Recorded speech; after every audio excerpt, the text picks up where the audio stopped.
começar essa reflexão com uma cançãozinha bem antiga. Vocês que têm o cabelinho branco se lembram dessa canção, hein? Todo mundo tem que me ajudar. Quem nos separará? Quem vai nos separar do amor de Cristo? Quem nos separará? Se Ele é por nós, quem será contra nós? Quem vai nos separar do amor de Cristo? Quem será? Quem que vai nos separar do amor de Cristo? Quem? Não, eu não ouvi. Quem é que vai nos separar do amor de Cristo? Ninguém. Nada é capaz de nos separar do amor de Cristo. Nada. Se nós de fato tivermos aquela fé concreta dentro do coração de que Deus nos ama com convicção, nada pode nos separar do amor de Cristo. Mas por que essa canção? A gente ouviu uma palavra de Jesus aqui, e essa palavra, ela está dentro de uma literatura que a gente chama de literatura apocalíptica. A palavra apocalipse significa revelação, mas parece que coloca um pouco de medo, não coloca ou não? Não é? Jesus está dizendo que vão aparecer, coisas tenebrosas vão acontecer. Um país vai ficar contra outro país. Será que já está acontecendo isso ou não? Já está? A senhora acha que está? Ixi. Tem um lugar na Bíblia que Jesus diz assim, que o filho vai ficar contra o pai contra o filho, e uma coisa que não é novidade nenhuma, Jesus diz, a nora vai ficar contra a sogra. Está na palavra, é isso mesmo. Tá? Mas isso está acontecendo também ou não? Não, isso não acontece aqui, não. Meus irmãos, Jesus, ele estava no templo, e olha que sabedoria linda. E ele viu como é que as pessoas admiravam o templo. Ficavam encantadas com o templo. Eu acho que eu entendo um pouco essa palavra. Eu morei 2 anos em Roma. Em Roma tem as igrejas mais lindas do mundo. Eu me lembro a primeira vez que eu fui lá na Basílica de São Pedro, né, onde o Papa sempre celebra. Gente, é de cair o queixo, de tão linda que é. E aquilo é um monumento da história, né? São Pedro está sepultado debaixo daquela basílica. Mas tinha uma outra basílica que eu gostava mais de ir, a Basílica de São Paulo, fora dos muros. Ficava 1h30 da minha casa, olha só. Mas porque ela fazia muito silêncio, então eu gostava de rezar, uma basílica linda. Para quem conhece um pouco Roma e quem vai conhecer, eu estudava na Academia Alfonsiana e todos os dias eu mandava uma mensagem para minha mãe, porque a Basílica de Santa Maria Maior ficava a 50 metros de onde eu estudava. Era linda, é linda também. Mas enfim, a gente se admira de muitas coisas. A admiração é a capacidade que a gente tem de colocar, de depositar o nosso olhar em alguma coisa e se deixar encantar. E Jesus pega justamente essa lição. Olha, vocês estão admirando isso aí? De fato, o templo era muito bonito. Só que aí Jesus vem dar aquela pancada. Ele diz assim, não ficará pedra sob... E vocês viram a curiosidade das pessoas? As pessoas perguntaram, mestre, quando que isso vai acontecer? Deixa eu dar um dado histórico para vocês, né? O Evangelho de São Lucas, ele foi escrito depois do ano 70. Aquele templo onde Jesus fez essa profecia, o templo de Jerusalém, sabe o que aconteceu com aquele templo? Anos depois, no ano 70, Jesus morreu em 33, foi morto em 33, no ano 70, o imperador Tito colocou o templo abaixo. Acreditam nisso? Já ouviram falar do Muro das Lamentações? Do templo só restou o Muro das Lamentações. Olha a força da palavra de Jesus. Realmente não ficou pedra sobre pedra. Mas irmãos e irmãs, qual é o ensinamento dessa palavra? Qual é o ensinamento? Não ficará pedra sobre pedra. O ensinamento é a respeito da confiança. Onde é que nós depositamos a nossa confiança? É isso que Jesus estava dizendo para aquelas pessoas. Olha, vocês admiram tantas coisas, e tem gente que acaba valorizando aquilo que admira, sem valorizar aquilo que é. Tem uma canção sertaneja, eu nem arrisco cantar ela aqui, Mas hoje vocês falaram que vai ter confraternização, né? Vai ter confraternização? Quem sabe tem um violão lá, ela diz que tem gente que troca, acha que é bijuteria, que é ouro, mas é... Vocês já compraram uma bijuteria achando que era ouro ou não? Não? Nunca compraram, não? Vocês são espertos, né? Eu acho que o Jacuzzi quase foi enganado uma vez. Brincadeira. Mas tem pessoas que são assim, irmãos e irmãs. Pessoas da superficialidade admiram as coisas externas e não são capazes do quê? De profundidade. Quando Jesus profere essas palavras, é essa lição que Jesus está dando àquelas pessoas. Olha, a fé de vocês não pode ser uma fé superficial, que olha somente aquilo que está externo. A fé de vocês precisa ser uma fé profunda, porque não vai ficar pedra sobre pedra dessas coisas.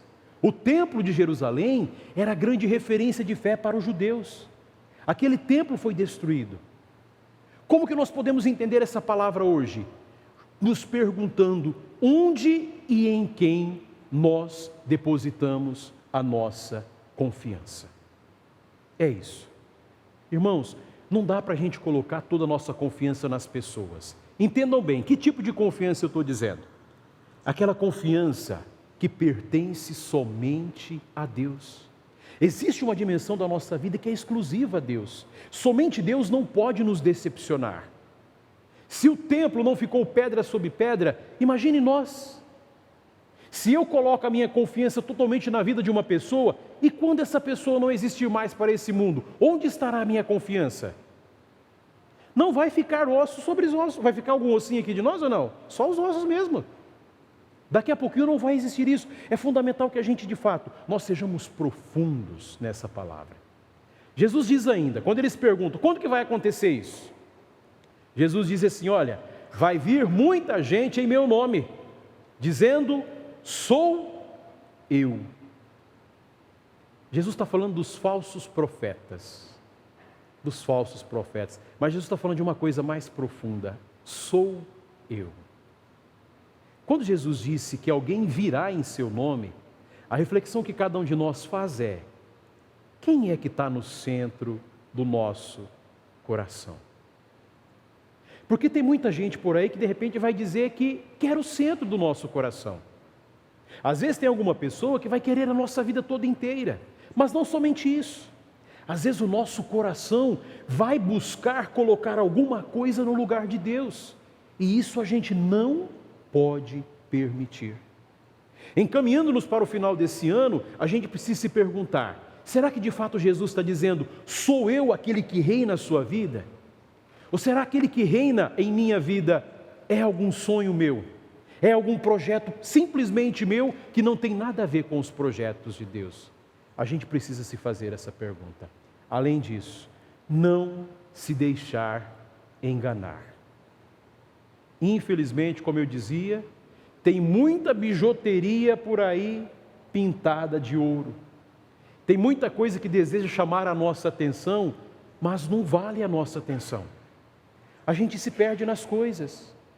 A gente se perde no meio do caminho buscando projetos que não são os projetos que Deus sonhou para nós. Precisamos aprender a interpretar os sinais dos tempos. Jesus disse, vocês vão ver coisas tenebrosas nos céus. Eu me lembro quando era pequeno, eu falo isso para o pessoal, que mora aqui perto de São José do Rio Preto. Eu morava numa comunidade rural, uma colônia, chamada Santa de Virges. Eu devia ter uns 8, 9, 10 anos. E de vez em quando eu escutava as mulheres lá, conversando. O mundo acabou em água, dessa vez vai acabar em fogo. Já ouviram essas conversas ou não? Falando nisso, quem é que acha que o mundo vai acabar logo? Levanta a mão, deixa eu ver. Quem acha que o mundo vai acabar logo? Uma hora ele acaba? Com essas guerras que tá, Não, a coisa está feia, está cada vez pior, não está não? Mas eu acho que o mundo não vai acabar agora não. Não, e a gente nem vai ver. Sabe por quê? Eu acho que a gente está no começo da criação de Deus. Mas eu acredito que existe alguma coisa que precisa acontecer. Jesus disse, haverá um momento que não ficará pedra sobre... Sabe o que eu acredito, meu amigo? Vocês dois que são Mariana aqui? Que tem muito coração de pedra que precisa ser quebrado por aí. Tem ou não tem? Sabe, eu acredito que tem muita coisa dentro de nós que precisa passar por uma reforma. Tem muitas coisas dentro de nós, meu amigo, que de fato precisam vir por terra. Tem coisas que precisam ser destruídas. Quando Jesus está dizendo, minha amiga, que tudo vai passar, o Senhor está dizendo que tem algumas coisas que nós precisamos deixar, sim, no nosso passado. E saber em quem e em que nós nos apegamos. Pessoal que está nos acompanhando em casa, o que é que você acha que precisa ficar no caminho da sua vida? Qual é a pedra, qual é o muro que de fato precisam aí serem quebrados e derrubados? O novo de Deus só vai se manifestar depois que alguma coisa muito antiga em nós for destruída. Destruamos aquilo que não pertence ao Senhor. Tenhamos a confiança da palavra de Jesus. Essas coisas vão passar, mas nada poderá nos separar do amor de Cristo. Se temos um coração de pedra, que pelo Espírito Santo esse coração de pedra seja quebrado. O Senhor substitua por um coração novo, cheio de amor, cheio de paz, cheio de esperança. Irmãos e irmãs, assim em toda a nossa vida, assim em todas as nossas casas. O que é de Deus permanecerá para o que não for de Deus, precisa passar para sempre. Tenhamos essa coragem, tenhamos essa ousadia, de deixar Deus fazer o seu novo todos os dias em nós. Amém? Amém. Louvado seja nosso Senhor Jesus Cristo. Para sempre.